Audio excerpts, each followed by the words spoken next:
Aku datang dan ku bersujud di hadapan-Mu, ku rasakan indah hadirat-Mu. Aku buka mata hatiku,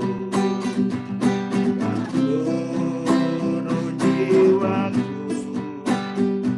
untuk ku nikmati firman-Mu.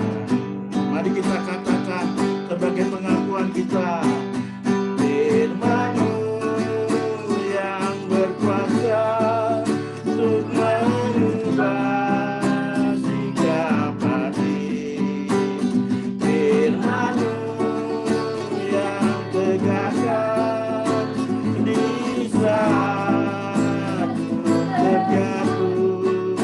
Teguhkanlah bejana-Mu dengan air sungai-Mu.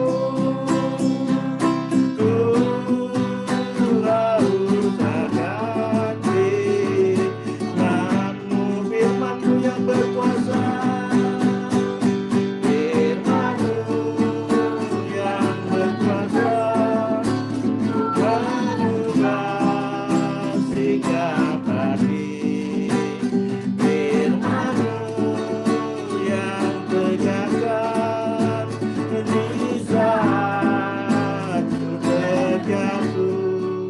Teguhkanlah bejana-Mu dengan air sungai-Mu. Ku haus akan firman-Mu, ku haus akan, ku haus akan firman-Mu.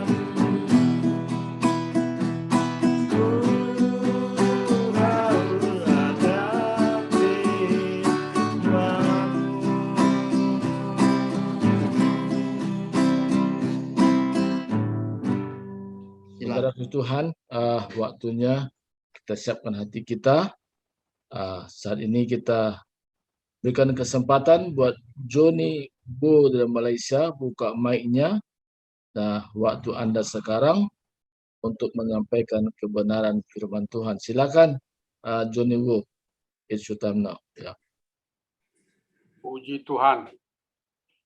Pertama kali saya nak berterima kasih atas undangan Kingdom Family untuk sharingkan firman Tuhan. Saya sungguh bergembira bila Ibu Oli tanya, boleh tidak saya buat sharing pada malam ini? Saya kata memang boleh. Ada apa tajuk yang Ibu atau Kingdom Family yang suka, yang perlukan, saya buatkan sharing. Dia kata, mintalah doa kepada Roh Kudus untuk mendapatkan satu tajuk tema yang saya sharing hari ini. Saya pilihkan tajuk ini, Kaleb dan Tanah Perjanjian. Biar saya sharingkan saya punya slide dulu.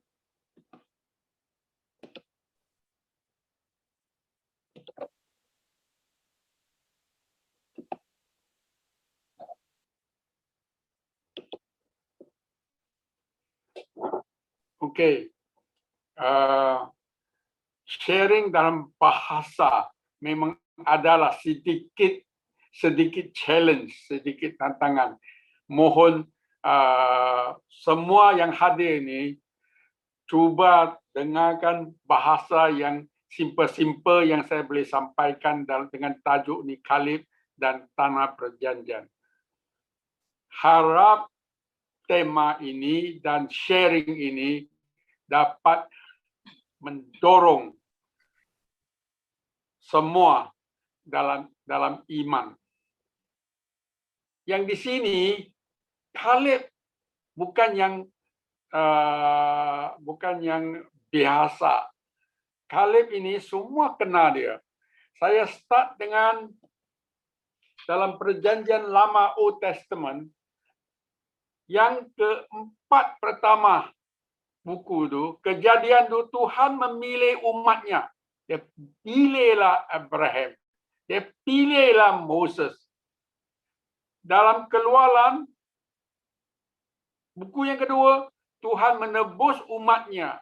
Dalam Imamat, Tuhan di antara umatnya. Malam ini kita omong bilangan. Bilangan Tuhan menukaskan umatnya. Setiap umat yang Tuhan memilih, dia tugaskan dia untuk kemuliaan Tuhan. Jadi, siapakah Kaleb? Kaleb dari suku Yahuda. Kaleb bin Yefune. Kaleb adalah nama laki-laki Ibrani. Arti Ibrani yang ditawarkan untuk Kaleb ialah setia. Pengabdian. Sepenuh hati dan berani. Kaleb memang ada semua ciri-ciri ini.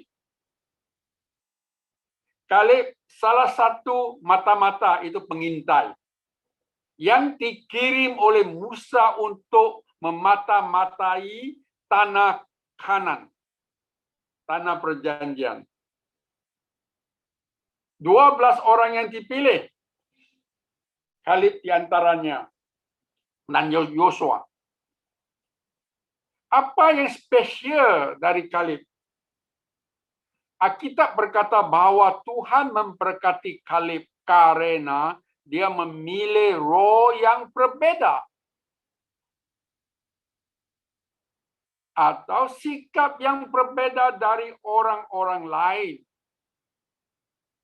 Yang tercatat dalam bilangan buku 14 ayat 24. Dia tetap setia sepenuh hati kepada Tuhan. Ini yang penting. Bukan setia satu hari. Dia setia sepenuh hati setiap hari kepada Tuhan. Kaleb mengikut Tuhan ketika dia ada orang lain yang melakukannya dan ketaatannya yang tanpa kompromi membuatnya mendapatkan pahala yang abadi dari Tuhan. Jadi Kaleb tetap setia sepenuh hati kepada Tuhan. Apa yang bisa kita pelajari dari Kaleb? Ciri karakter pertama yang bisa kita pelajari dari kehidupan Kaleb adalah Kaleb percaya pada kesetiaan Tuhan untuk menepati janjinya. Kaleb tahu Tuhan yang buat janji, dia akan tunaikan janji.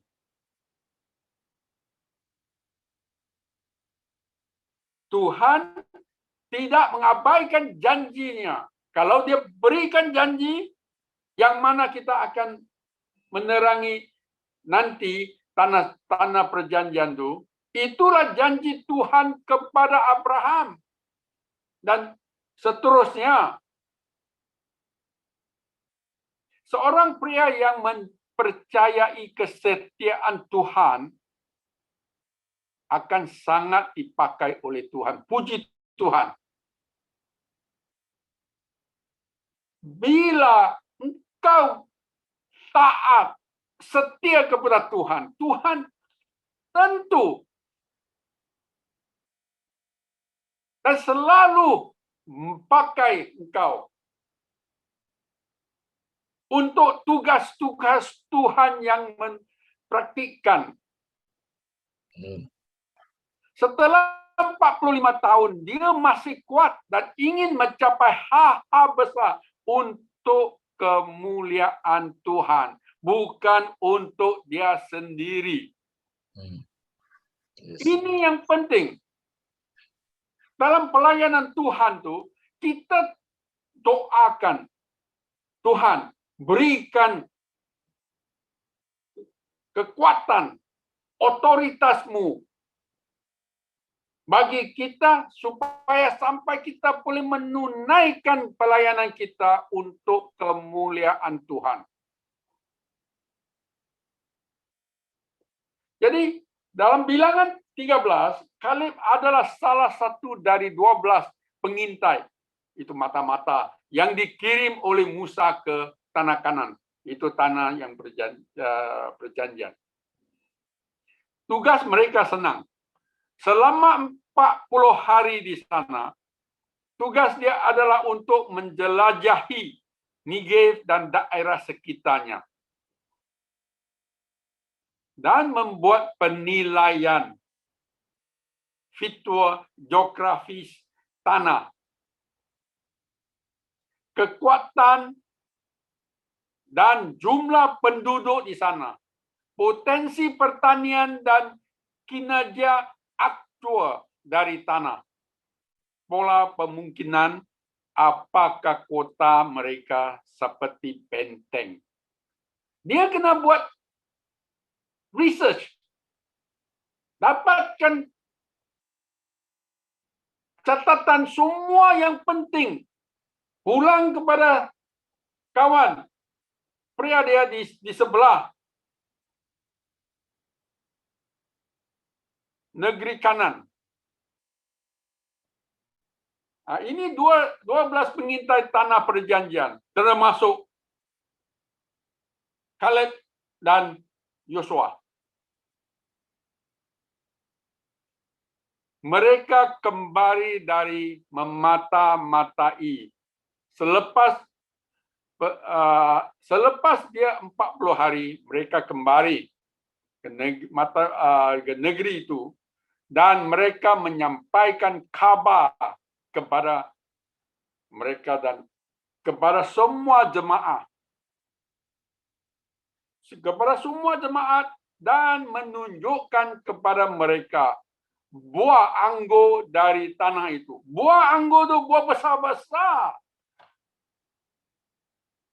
Dan mereka mengatakan kepadanya,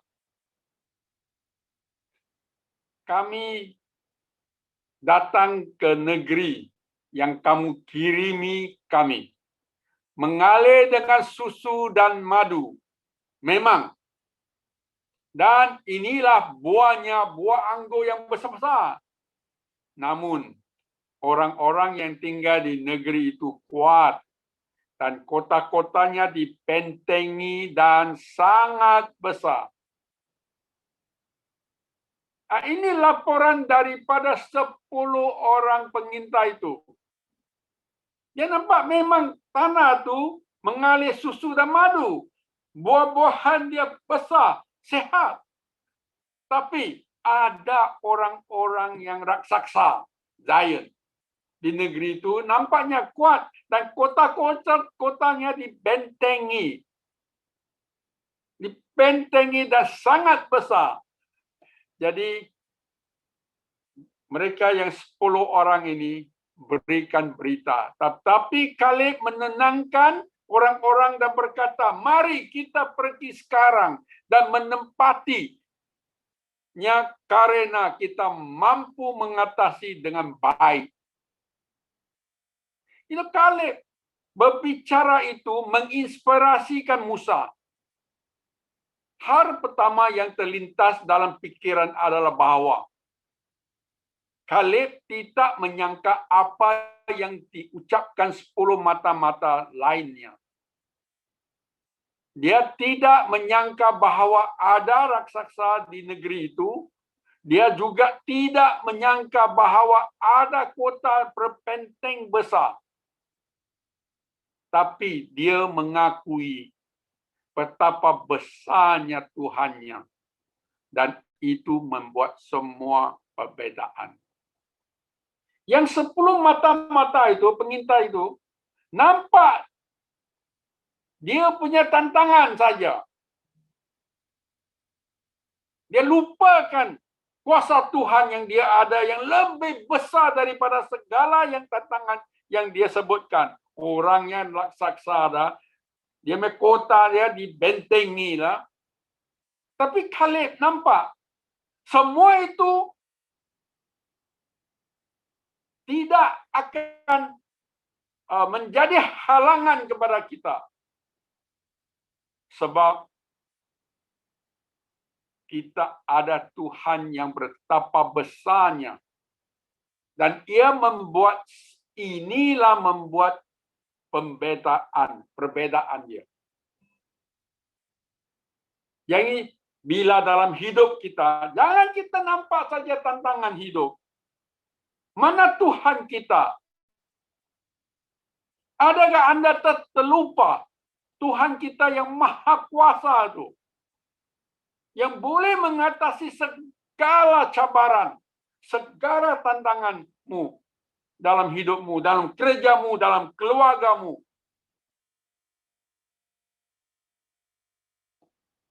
Kaleb berkata, dia kata, saya menyenangkan semua orang. Mari kita naik sekarang dan menempatinya karena kita mampu mengatasi dengan baik, menunjukkan hati dia. Ajakannya yang penuh semangat kepada orang-orang adalah jangan melihat keadaan di depan Anda. Lihat keajaiban di belakang Anda. Keajaiban Tuhan.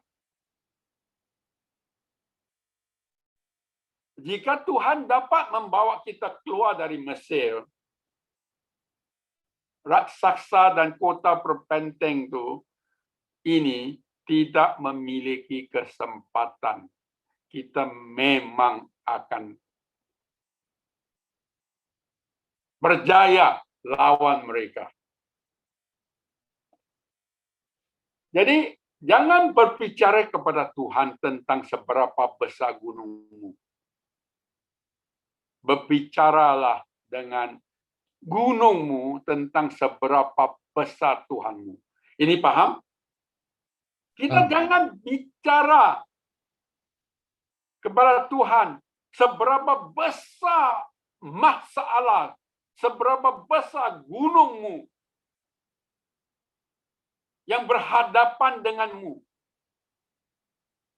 Berbicaralah kepada gunung itu tentang seberapa besar kuasanya Tuhanmu.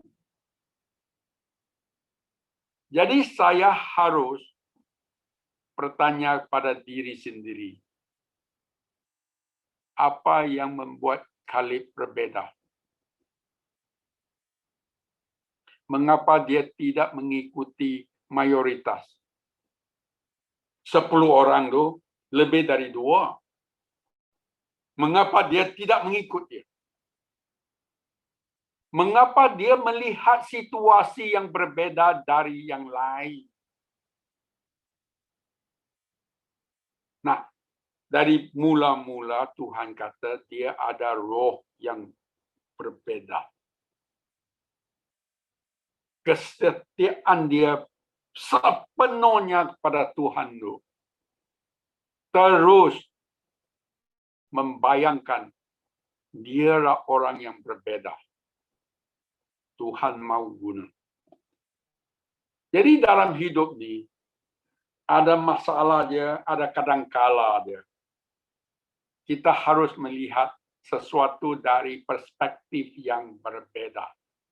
Saya tambah.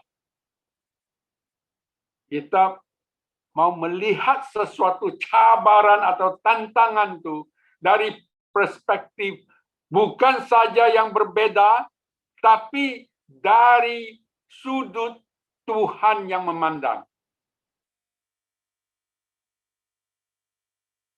Yang 10 mata-mata dia, nampak saja tantangan dia. Orang raksasa, kota dibentengi. Dia tidak nampak Tuhan di belakang dia. Jadi kita boleh ada lain cara nak melihat sesuatu isu. Saya bagi contoh. Saya bagi contoh aja di sini. Ada kilang sepatu, kilang kasut. Hantar 2 orang penjual sepatu ke Afrika. Selepas bulan, dua-dua sampaikan report kepada pusat, headquarter. Yang pertama kata, saya akan pulang segera. Dulunya tak ada WhatsApp, dia hantar telegram. Dengan telegram dia cakap dia pendek-pendek. Saya akan pulang segera. Tot, tiada ada prospek di sini. Tot,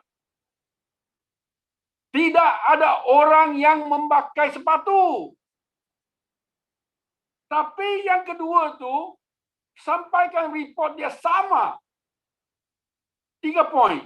Silakan kirim sepatu sebanyak mana yang anda bisa. Oi, ini lain. Prospeknya luar biasa. Semua orang tidak memakai sepatu. Ini pandangan berbeda, langsung berbeda daripada yang pertama. Jadi pandangan dia kepada isu nak jualkan sepatu tu langsung berbeda. Jadi akhir-akhirnya si sales executive number 2 tu akhirnya jadilah CEO kilang sepatu dia selepas 20 tahun.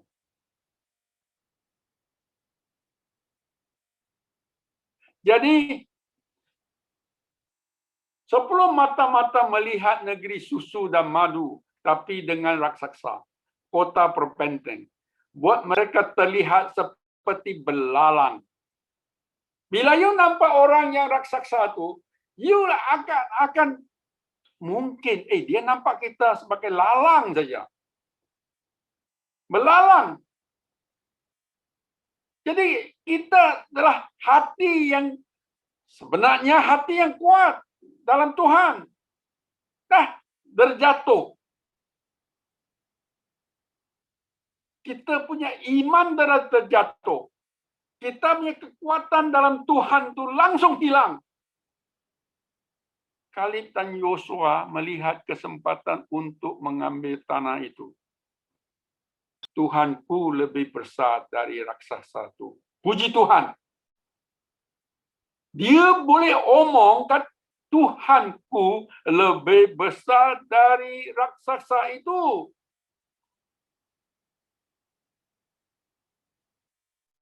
Bila Daud jumpakan giant tu tinggi. Dia kata walaupun tinggi dia bukan miss saya punya batu-batu di tangan aku. Lebih senang saya nak hantarkan batu ni kepada tempat yang benar tu. Di tengah-tengah muka dia.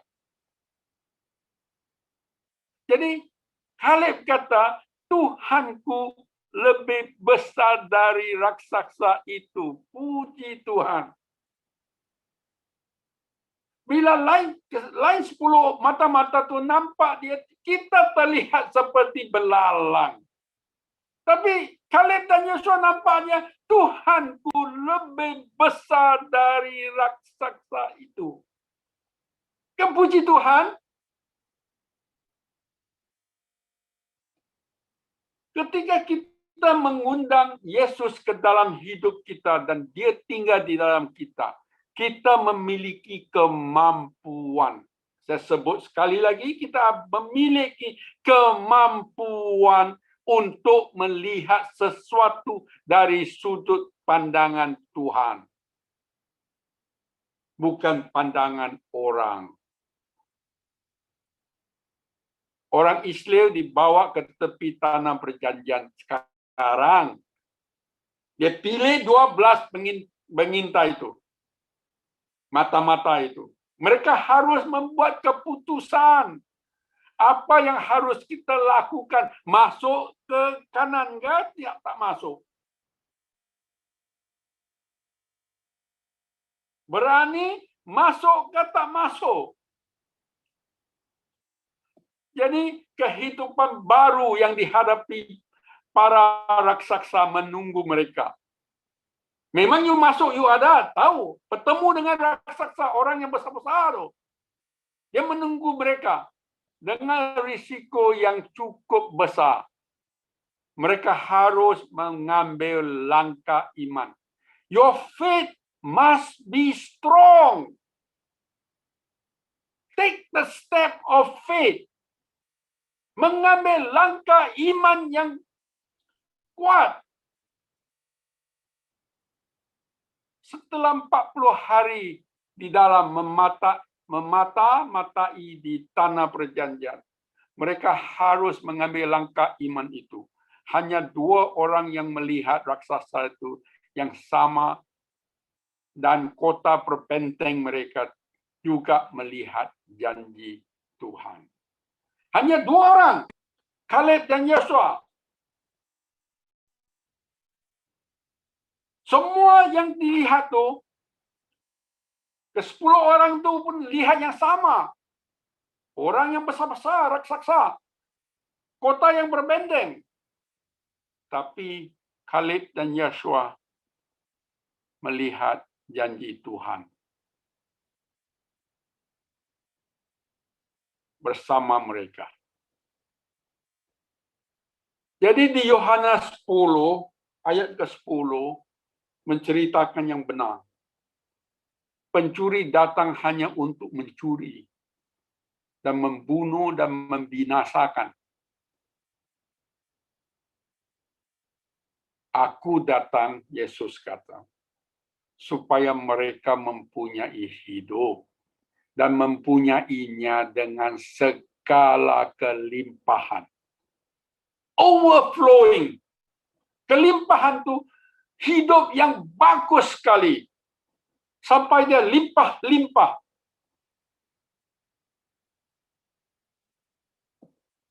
Jadi ketika Musa mengirim 12 mata-mata ke tanah perjanjian, mereka harus mempelajari setiap detail negeri itu. Menyusun rencana terbaik untuk menyerang kemudian. Dan menaklukkan negeri itu. Itulah tugas dia. Ketika mereka kembali setelah 40 hari, mereka harus menginspirasikan orang-orang mereka dan mempersiapkan mereka untuk menerima tanah perjanjian ini. Dia balik-balik dari 40 hari untuk mengintai itu. Oi, perlulah dan you berikan rangsang menginspirasikan mereka. Untuk mempersiapkan mereka untuk sama-sama masuk ke tanah perjanjian. Supaya kita semua menerima tanah perjanjian yang Tuhan telah tetapkan untuk kita.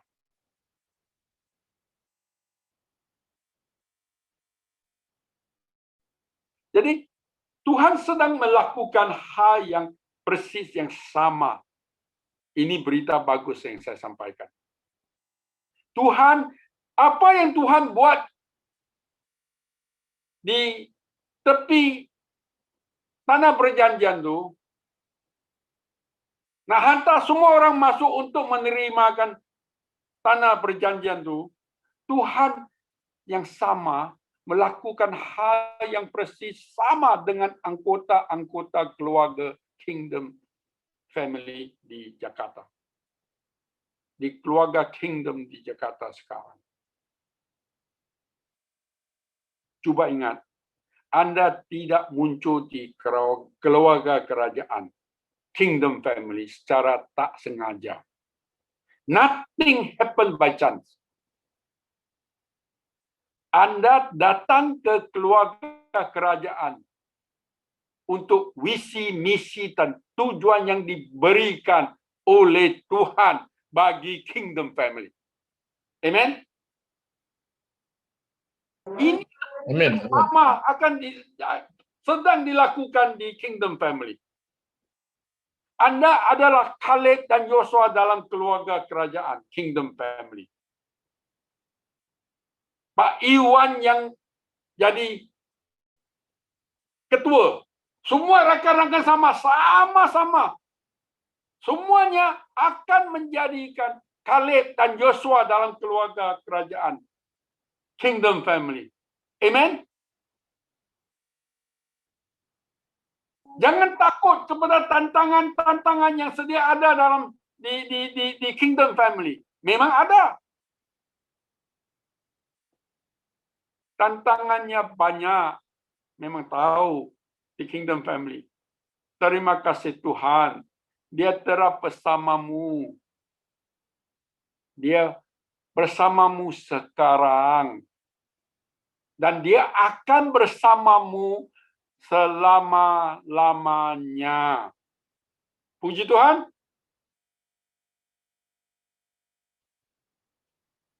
Saya tidak akan mengeluh. Anggota-anggota Kingdom Family mesti bercakap, saya tidak akan mengeluh. Saya akan patuh dan mematuhi firman Tuhan dalam Kingdom Family. Karena Tuhan memberkati saya, biarlah saya menjadi berkat bagi orang lain. Ini kata ini, karena Tuhan memberkati saya, biarlah saya menjadi berkat kepada orang lain. Tuhan kata yang sama kepada Abraham. Di buku Kejadian 12 ayat kedua. God told Abraham, I will bless you. You will be a blessing to others. Tuhan yang kata yang sama. Tuhan kata, saya akan memberkati anggota-anggota kerajaan Tuhan, Kingdom Family. Anggota-anggota Kingdom Family akan menjadi berkat bagi orang lain. Puji Tuhan. Amen. Amin. Pak Iwan, itulah Tuhan katakan malam ini. Di Kolose 3 ayat 15 dan 16. Hendaklah damai sejahtera Kristus memerintah dalam hatimu. Karena untuk itulah kamu telah dipanggil menjadi satu tubuh dalam tubuh Yesus. Dan bersyukurlah. Ayat 16. Hendaklah perkataan Kristus diam dengan segala kekayaannya di antara kamu. Sehingga kamu dengan segala hikmat mengajar dan menegur seorang akan yang lain dan sambil menyanyikan mazmur. You went into singing, praises, dan puji-pujian dan menyanyi rohani. Kamu mengucap syukur kepada Allah di dalam hatimu. Dengan itu kamu akan dan seterusnya menjadi Kaleb dalam Kingdom Family, kerajaan Tuhan. Amin. Nah, dengan itu saya akan berakhir dengan klip ini. Kaleb yang bersetia, yang bersemangat, yang berani tetap wujud di Kingdom Family Jakarta. Amin.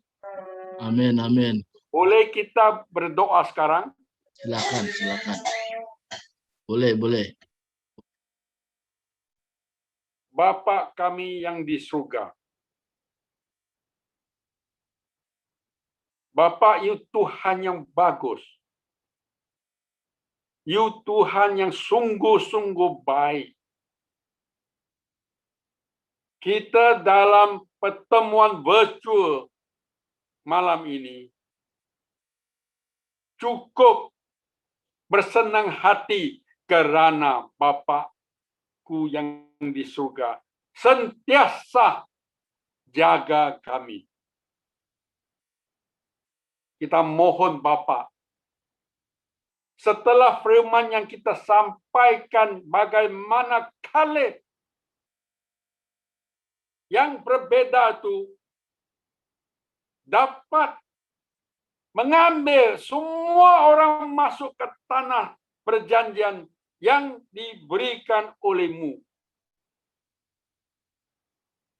Dengan sama itulah semangat yang Kaleb ada, kita mohon semangat yang berani, yang setia itu tetap ada pada anggota-anggota Kingdom Family. Kita mohon Tuhan, You memperkuatkan kita. Segala rencana-rencana yang anggota-anggota Kingdom Family buatkan itu terus diberkati dan dilimpahi rahmat dari Tuhan Yesus. Kita puji Tuhan. Dalam nama Yesus, kita berdoa. Semua berkata amin. Amin, amin. Terima kasih, Johnny. Kembali kepada Pastor Subakti. Ya, terima kasih. Terima kasih. Semoga diberkati.